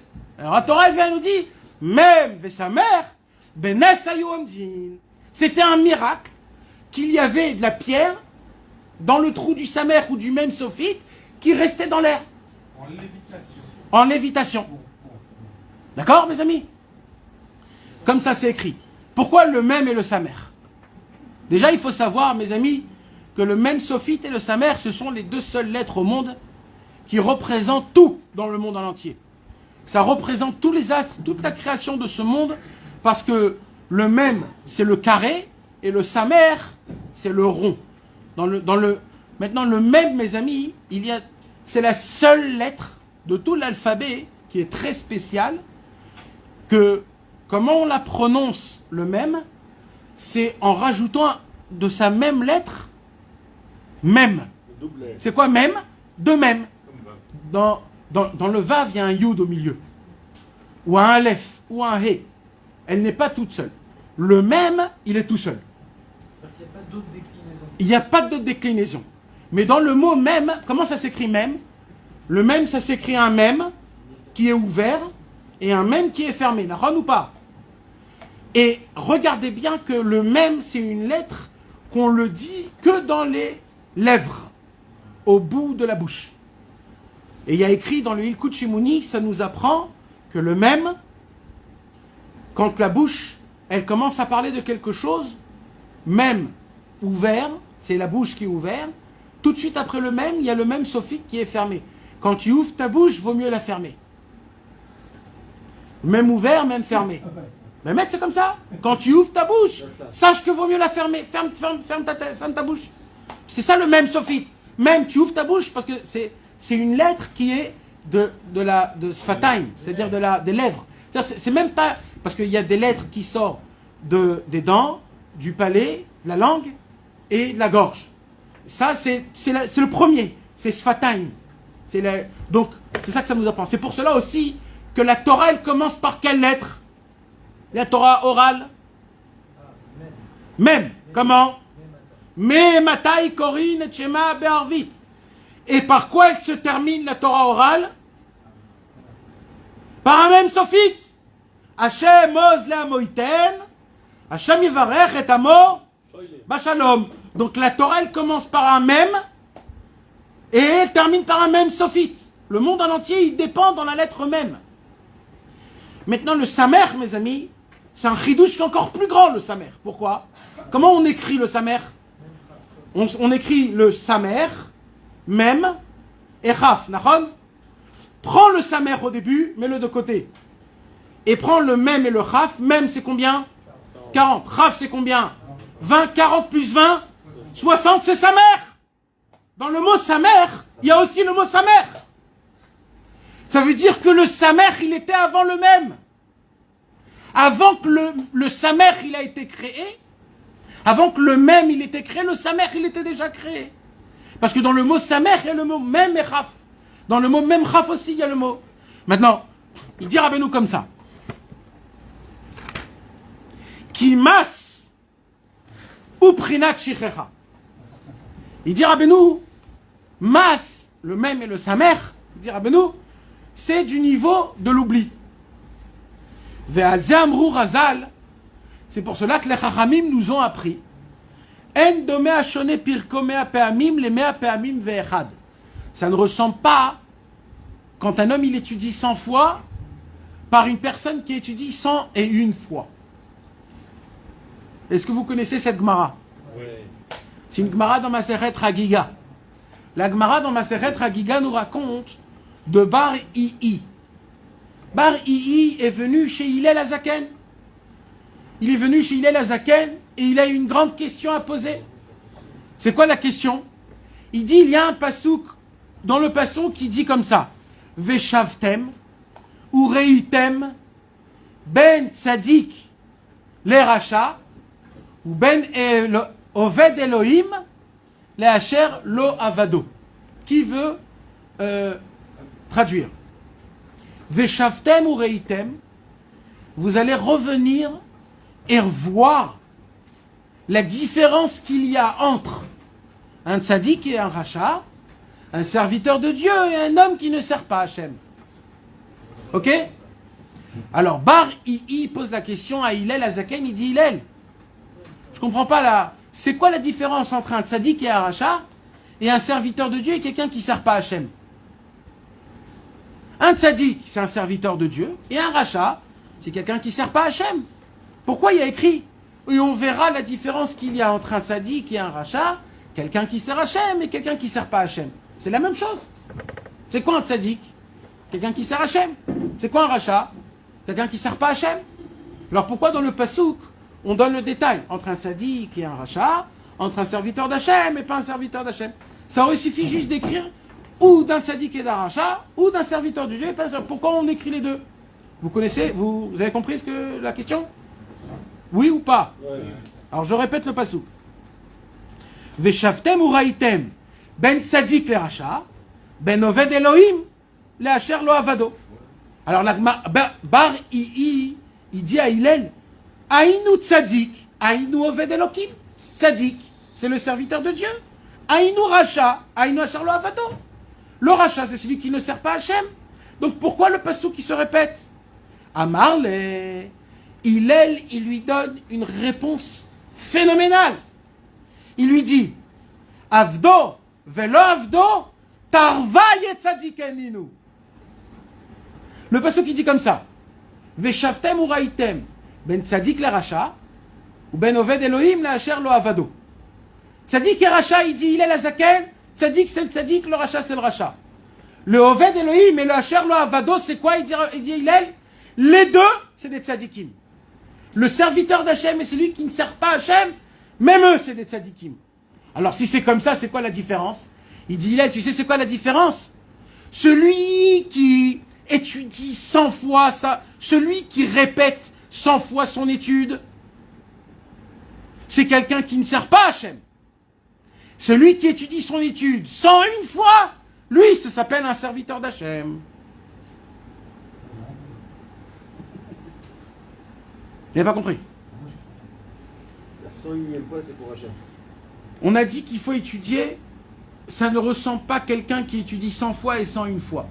La Torah, elle nous dit, quand tu étudies la Torah, il faut que tu fais une chazara, il faut que tu répètes cette Torah 101 fois. Et si je fais 100 fois, si tu fais 100 fois, tu t'appelles pas un serviteur d'Hachem. Par contre, si tu fais 101 fois, tu t'appelles un serviteur d'Hachem. C'est ce qu'aura Hillel Azaken, il lui a répondu. Alors Bar Ii lui dit, quoi? Pour une fois, il s'appelle un Oved Hachem, et pour une fois, il ne s'appelle pas Oved Hachem? Une! Alors Hillel Azaken, il lui a dit, dis-moi, quand tu vas dans le chouk en bas, et que tu as plein de sacs, et que tu vas demander au cheval, au monsieur qui fait le trajet, tu vas lui dire, je dois aller jusqu'à là-bas. Et que nous, on sait qu'il fait payer chaque kilomètre. Donc, lui, là-bas, dans le chouk, à l'époque, ils avaient mis une note de prix que tous les 10 kilomètres, tu payes une pièce. Tous les 10 kilomètres. Tous les 10 kilomètres, on payait une pièce. Alors, il a dit, si tu dis au monsieur 11 kilomètres, il va dire de payer combien? 2 pièces. Pourquoi 2 pièces? Parce que c'est plus que 10. Il lui dit, mais c'est eu 1, juste plus que 10. Oui, dès qu'il a passé les 10, alors il refait... C'est un nouveau tarif. 100, c'est pas du tout pareil que 101. La différence qu'il y a quand un homme il répète son limoud 100 fois et 101 fois, c'est comme le ciel et la terre. Pourquoi? La Gemara ne nous explique pas ça. La Gemara nous donne un fait. Mais c'est quoi la raison? Le Hari Akadosh, il vient, il dévoile un secret énorme. Le Hari Akadosh, il vient, il dit, parce que comment il s'appelle l'ange? On a dit que le travail du Yetzer Hara, c'est quoi son seul travail? C'est de nous faire oublier. Comment il s'appelle le Yetzer Hara? Samer Mem. Il s'appelle le Samer Mem. C'est quoi le Samer Mem? C'est même sa mère. Mem et sa mère, ça fait combien? Ça fait 100. Tant que tu étudies et tu fais la Chazara 100 fois, il y a encore l'ange du Yetzer Hara qui te fait oublier. Mais quand tu étudies 101 fois, tu sors au-dessus du Yetzer Hara qui te fait faire oublier. C'est ça la différence qu'il y a. C'est pour ça la raison, il y a un chidouche, mes amis, dans le Midrash. Il y a un Midrash où on raconte, c'était qui? Hein? C'est pour cela le Midrash, c'est là où je viens tout de suite pour expliquer. C'est pour cela que le Midrash, il nous dit comme ça. Il y a 2 anges dans le ciel que leur travail, c'est de nous faire oublier. Un, il s'appelle Mas, et l'autre, il s'appelle Fouté. Les deux, il dit le Midrash, les deux, ça fait la valeur numérique du numéro 100. Et Mas et Fouté. Maintenant, il va encore plus loin, le Midrash. Le Midrash, il dit, c'est la raison pour laquelle l'ange Michael, sa guimatria de Michael, c'est 101. C'est dès que tu étudies 101 fois, tu vas dans l'emprise de l'ange Michael, pas du l'ange de sa mère même. Et il va encore plus loin, il dit, c'est la raison pour laquelle le Rav de Moshe Rabbeinu, vous savez que Moshe Rabbeinu, il avait un Rav. D'où Moshe Rabbeinu, il a appris toute la Torah. Non, Moshe Rabbeinu, il a appris toute la Torah hein, par Hachem. Et ce qu'il ne comprenait pas, hein, Hachem lui avait nommé un Rav, qui était un ange. C'était un ange. Cet ange-là, quand il descendait dans ce monde, il descendait dans un corps humain. Mais il avait un nom. Alors, comment il s'appelait? On n'a pas le droit de dire le nom. On n'a pas le droit. Parce que quand tu le dis, tu l'appelles. On n'a le droit que quand on étudie. Donc, comme on est en train d'étudier, je vais vous le dire comment il s'appelait, mais qu'une seule fois, pas plus. Et vous allez voir que même le nom du Rav de Moshe Rabbeinu, qui était l'ange qui lui a appris toute la Torah, même son nom, quand tu fais la valeur numérique, c'est 101. Pourquoi? Parce qu'Akadosh Baruch Hu, il a dit, puisque Moshe Rabbeinu, il doit étudier toute la Torah et la faire donner à tout le Ham Israël et à l'écrire jusqu'à la fin de tous les temps, donc lui, à plus forte raison, il ne peut pas l'oublier. Donc je vais lui faire apprendre la Torah d'un ange que l'oubli n'existe pas en lui. Que sa valeur numérique sera 101 pour que l'ange de l'oubli ne pourra pas avoir effet sur Moshe Rabbeinu.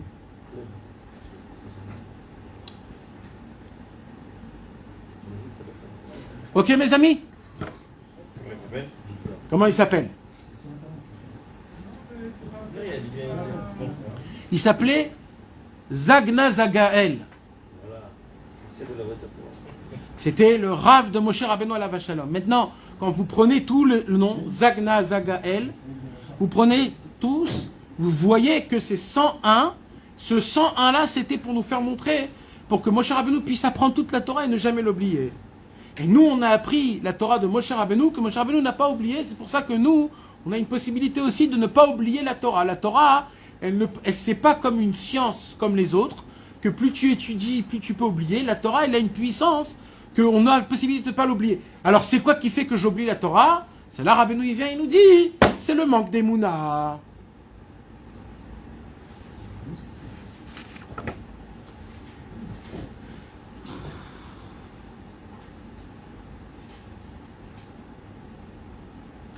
Alors, Qui mas begimatria mea. Mas, c'est la valeur numérique de 100. Ve'ad mea sholet asar shel shichecha. Jusqu'à 100 fois. Alors, l'ange de l'oubli, il a une puissance. Ve'zeh shim kiku chazal. C'est pour cela que les chachamim, ils ont dit, maintenant, regardez, Rabbeinu, il va prendre une parole des chachamim, il va l'expliquer d'après sa Torah, lui. Qu'est-ce que les chachamim, ils ont dit? Même ve'samer benes ayu omdin. D'accord? Ainu mas shu bechinat hashichecha benes ayu omdin. Ma akavana ki nes ou efech hashichecha. On a dit quoi, mes amis, tout à l'heure? J'ai besoin de vous, là. Il faut que vous vous réveillez pour comprendre le pshat de Rabbeinu. On a dit tout à l'heure que la Emouna, tant que tu as de la Emouna, tu ne peux pas oublier. C'est quoi qui fait en sorte que tu oublies? C'est le fait que tu n'as pas d'Emouna. Maintenant, on a dit aussi, d'accord ou pas? Ouais. On a dit aussi que, comment il s'appelle l'ange de l'oubli? Mas, même et sa mère. D'accord? Quand il y a écrit dans les Chachamim que même ve sa mère, benes ayu omdin, Rabbeinu, il veut nous expliquer. Même ve sa mère, ça veut dire quoi? Ça veut dire la shichecha, ça veut dire l'oubli. Même ve sa mère, la shichecha, benes ayu omdin qui nes ou efer ha-shichecha. C'est quoi un miracle? Un miracle. Pourquoi même ve sa mère, c'était un miracle qui se tenait sur l'étape de la loi?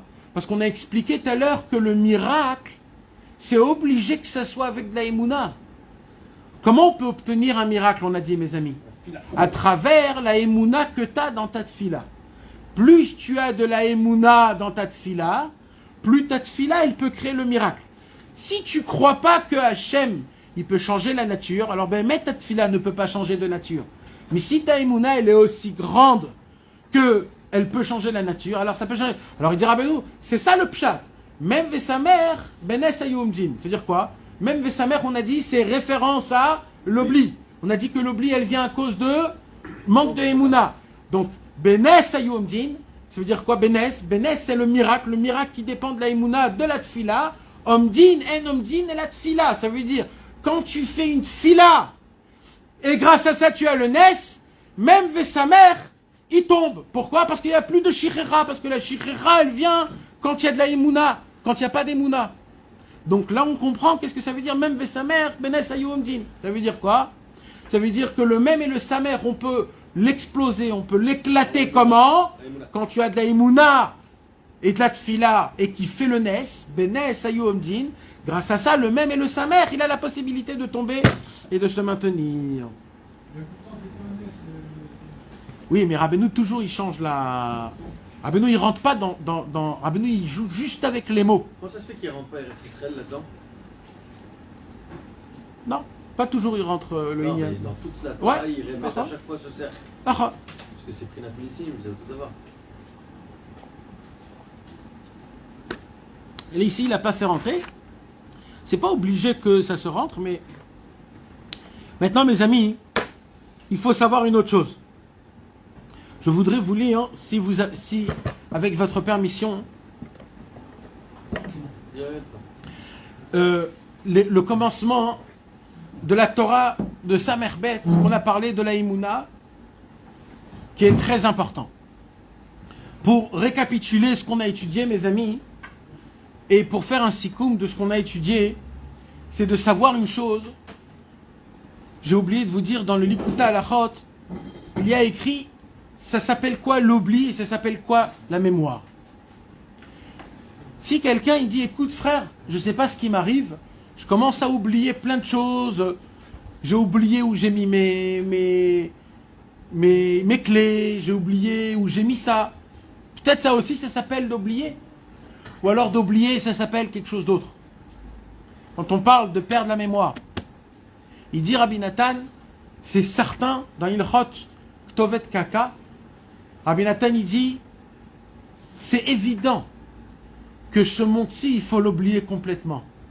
Et que celui qui se rappelle de ce monde-ci, ça ne s'appelle pas quelqu'un qui a de la mémoire.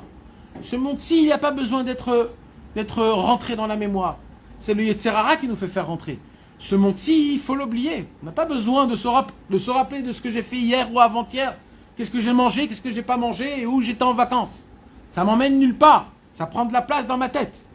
Par contre, c'est quoi qu'il faut se rappeler? Ce qu'il faut se rappeler, c'est que je suis venu dans un monde où je peux partir en un clin d'œil. Je peux mourir en espace de 3 secondes. Pour mourir, mes amis, ça prend pas beaucoup de temps. Pour mourir, ça prend 1 seconde. Quand ça arrive, c'est toujours par un éclair. On ne sera jamais mis à garde qu'on va mourir. C'est Hachem qui choisit. Ça se fait directement. Donc il dit Rabbeinu, un homme qui a un petit peu de cervelle, un homme qui a un peu d'intellect, il fait le compte que pourquoi je suis venu dans ce monde-ci, pour découvrir Akadosh Baruch Hu, pour me rapprocher d'Hachem, pour prendre un maximum de connaissances, pour connaître Akadosh Baruch Hu en haut. Donc je dois essayer d'appliquer Torah ou Mitzvot, Maasim Tovim, découvrir Akadosh Baruch Hu à travers la Torah et les Tzadikim, et essayer de marcher dans leur chemin. Tout ce qui n'est pas de ce contexte-là, je n'ai pas besoin qu'il reste dans ma tête. Il dit Rabbeinu Akadosh dans la Torah 54, il dit Rabbeinu, on a l'obligation de se rappeler l'Iskor Be'alma De'ate, de se rappeler du monde futur par 2 possibilités. Première possibilité, tout homme, tous les matins, quand il ouvre ses yeux, il a l'obligation de se le dire dans la bouche et dans sa tête. Je suis dans ce monde-ci qui est un monde éphémère, et le monde essentiel est le monde après la mort, le monde futur. Et tout ce que je fais ici, il n'a pas de continuation. Tout est mitkale, tout a une fin. Ce qui n'est pas dans le monde futur. Il n'y a qu'une seule chose, c'est la spiritualité.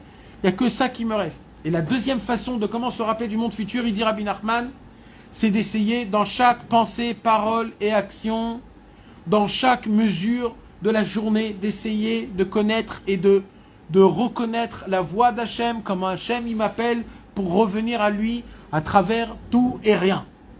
Maintenant, il dit Rabbeinu Akadosh, ce travail-là, si on ne le fait pas tous les jours, alors on perd la notion du but de ce monde-ci. Malheureusement, quand on perd la notion du but de ce monde-ci, alors on a plus de facilité de se noyer dans les ta'avot qu'il y a dans ce monde, dans le travail, dans les actions. Et c'est plus difficile. Par contre, quand je m'efforce tous les jours, même si ça devient machinal, je m'efforce de me rappeler que ce monde-ci, c'est un monde de passage et que ce n'est pas le monde essentiel et que je suis juste de passage et que c'est momentané, on a plus de facilité de pouvoir comprendre la Torah, prier à Hachem, appliquer Torah au mitzvot et penser comme il faut le penser. Donc, tout ce que j'ai parlé jusqu'à maintenant, que Emouna, c'est pour la mémoire, et moins tu as de la Emouna, moins tu as de la mémoire, tu te rappelles moins de choses, on ne parle pas de bêtises, on parle de ce qu'on a besoin réellement de se rappeler. Vous savez mes amis, au tout début du Mishnah Brura, il y a là-bas, le Mishnah Brura, il écrit une longue, les mitzvot tmidiyot. Il y a des mitzvot, mes amis, qu'il faut se rappeler dans la Torah. 6, 10, 12, ça dépend. Il y a une mitzvah assez d'oraïta de se rappeler du Har Sinaï tout le temps. De se rappeler du Shabbat. De se rappeler de l'histoire de Myriam quand elle a dit du Lashon Hara. De se rappeler de plein. Hein, tout. De Aban Amalek. Et Laman aussi. Bilam. Il y a... Maintenant, c'est quoi ça, ces choses-là? C'est quoi? Ça s'appelle des srirot. Normalement, la Torah, elle nous dit Zechor ve'al tishka. Rappelle-toi et n'oublie pas. C'est-à-dire que normalement, on doit vivre tout le temps avec ces points-là que Akadosh Baruch Hu nous demande, rappelle-toi. Rappelle-toi comment c'était le mont Sinaï. Quand un homme ne se rappelle pas, hein, il perd des mitzvot. Akadosh Baruch Hu nous demande qu'il faut se rappeler parce que ça a un impact dans notre travail. Il dit le Me'anachal sur cette Torah, sur la Shmata de cette Torah, il dit, on a un problème, c'est que quand un homme, en fin de compte, il se présente devant Hachem, pour parler devant Hachem, à ce moment-là même, il oublie tout ce qu'il doit demander. Il dit le Me'anachal, Rabbi Alter Miteplik, il dit, il se passe dans la journée des choses, où tu te dis dans la journée, je vais prier pour ça dans mon idée des doutes, ça c'est un point que j'ai besoin de... Et au moment où il arrive, et qu'il doit parler, et qu'il doit dire ce qu'il a besoin de dire, il oublie tout. Alors il commence à parler d'autre chose.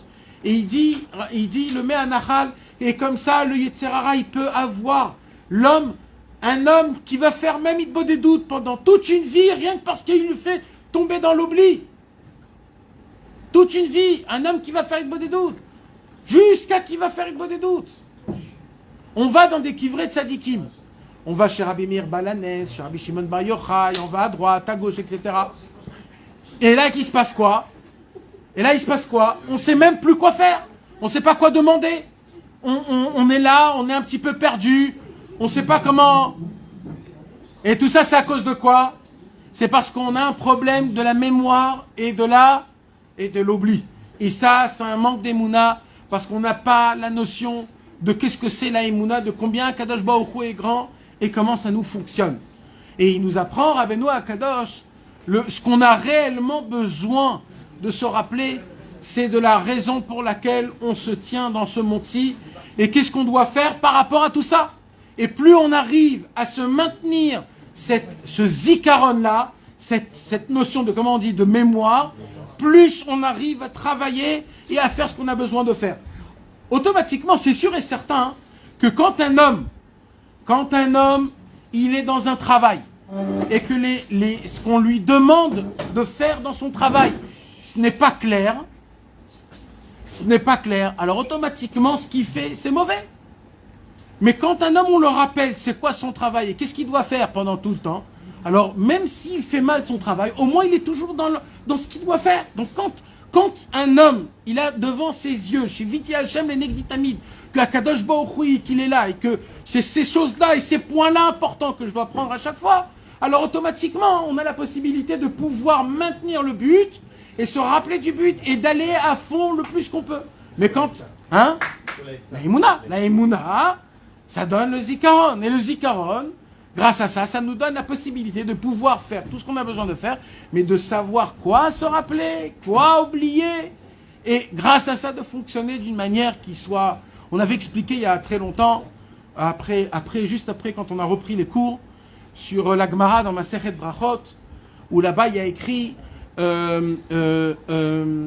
Akadosh Baruch Hu il dit, je vais oublier toutes les fautes du peuple juif. Et dans un autre endroit, il y a écrit, je ne vais pas oublier les fautes de toi, Akadosh Baruch Hu. Et on pose une question, comment d'un côté il y a écrit qu'il faut oublier, d'un côté il y a écrit qu'il ne faut pas oublier. On avait fait tout un... Ouais, c'était toute une Torah. Alors là-bas on avait expliqué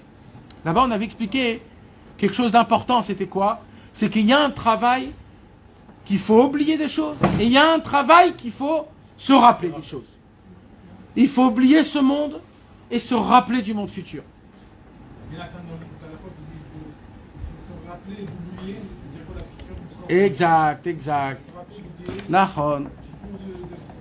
Nachon. Et grâce à ça, c'est... Moi, j'allais voir les séquences de la donner l'exemple de quelqu'un qui perd quelqu'un de ce monde, qui est à Tzmout, il ne peut pas le laisser partir de ce monde-là. Et en fait, ça fait comme une piqûre dans son cœur, il a mal. Mais s'il se rappelle du monde futur, c'est bien que ce monde-là, c'est que de partir. Alors il le laisse partir là, et c'est là il vient de se rappeler, d'oublier la piqûre du scorpion de la Tzmout et de se rappeler des futurs. Les deux, c'est de se rappeler en fait. Un, se rappeler d'oublier. Ça, Et un, de se rappeler de ce qu'il faut se rappeler. Se rappeler du Tarlit, quoi. De se rappeler du Tarlit et d'oublier ce qu'il faut de ce monde-ci. les deux, c'est un zikaron. C'est pas un oubli. Nahon, les deux, c'est un zikaron. C'est un travail qui va au plus et qui va au minus. C'est un travail qui est passif et actif. C'est un tridouche, Il y a un Nahon. lien donc avec le temps et pas le temps. Là, parce que tout dépend du temps. Et le temps, c'est toi qui le crée à travers ta émouna ou pas. Donc c'est comme une roue qui se répète toujours en même temps, hein, et qui fait en sorte que c'est toujours toi qui maintiens les rênes. Parce que ce monde, il te fait complètement oublier le Tarlit. Toute la journée, on Non, ce monde, non, ça c'est l'Yetzera qui te fait oublier ce monde, il t'embrouille. t'embrouille, c'est ça. Le monde, il t'embrouille. Le monde, il te fait faire dire j'ai pas le temps. Quand c'est complètement faux. Quand quelqu'un il vient, il dit j'ai pas le temps, c'est le plus grand sheker du monde en entier. Parce que c'est ça le Yetzera. Le Yetzera, c'est qu'il vient et qui te dit j'ai pas le temps. C'est pas vrai. Le temps, tu le trouves. C'est juste, ça dépend de toi. C'est ça qui nous apprend ici Rabbeinu. Plus tu as de la Emouna, plus tu as du temps. Plus tu as de la Emouna, plus le temps n'a pas emprise sur toi. Et plus tu as de la Emouna, moins tu oublies et ta mémoire, elle est conservée et qu'elle a tout ce qu'elle a besoin d'avoir. Je donne aussi dans la Torah 183 ou 284, mais il va voler, il vole du temps, et ça va Nahon. Nahon, va voler, il appelle ça va voler. Le kava et kovem nefesh. Donc, Bezrat Hashem, mes amis, ce qu'il faut essayer de prendre ce soir, déjà, c'est une nouvelle notion. C'est la notion que l'oubli et le temps, ça dépend de la Emouna. Ça ne dépend pas de quelque chose d'autre. Tout est en fonction de ta Emouna. C'est justement ces deux choses-là. L'oubli, la mémoire, et le temps, il est en fonction de ta Emouna. Plus tu as de la Emouna, plus le temps et plus ta mémoire, elle grandissent. Moins tu as de la Emouna, moins tu as du temps, et moins tu as de cervelle, et moins tu te rappelles de ce qu'on t'apprend, et de ce que tu dois te rappeler tout le temps. Vous savez, mes amis, dans Etzot HaMevoharot, Rabbi Shimshon Barski, il a écrit ce conseil-là dans Etzot HaMevoharot, et là-bas, il a écrit une seule chose. Il a écrit le concept de cette Torah-là, de ce conseil de cette Torah-là. Il dit, vous savez, une chose qu'il faut demander à Hachem et tout le temps, c'est de savoir se rappeler le conseil au moment présent. Il dit, un homme, quand il étudie tous les jours, comme chaque juif, il a un seder. On étudie tous les jours un seder. Un peu ça, un peu ça. Et on apprend de la Torah. On apprend des conseils de la Torah. On apprend qu'il faut faire le maaser, qu'il faut manger doucement, il faut faire de la tzedaka. C'est des conseils, tout ça. On apprend, c'est des choses qu'on apprend. Maintenant, il dit, le problème, c'est quoi? C'est que quand toi, tu es dans une situation qui est un peu difficile ou grave ou d'une chute, le problème, c'est que tu sais pas c'est quoi le conseil qui va t'aider. Tu te rappelles plus parce que tu as lu tellement de choses. Tu sais... Mais c'est certain que dans tout ce que tu as lu, dans toute ta vie, il y a une phrase qui doit t'aider à ce moment-là où tu es. Donc il dit Rabbi Shimshon Barski, Béhémet, ce qu'il faut demander à Hachem, quand un homme y prie, c'est de se rappeler du conseil que j'ai lu au moment où j'ai besoin, mamash. Donc il dit Rabbeinu, et ça c'est grâce à la Emouna. La Emouna fera que tu ne vas pas oublier, tu auras toujours le conseil. Mais quand on n'a pas d'Emouna, alors au moins il faut prier à Hachem, que je puisse me rappeler des conseils que j'ai étudiés au moment présent que je suis dans la situation qui est difficile. Bezrat Hachem. Hachem Yazrenu.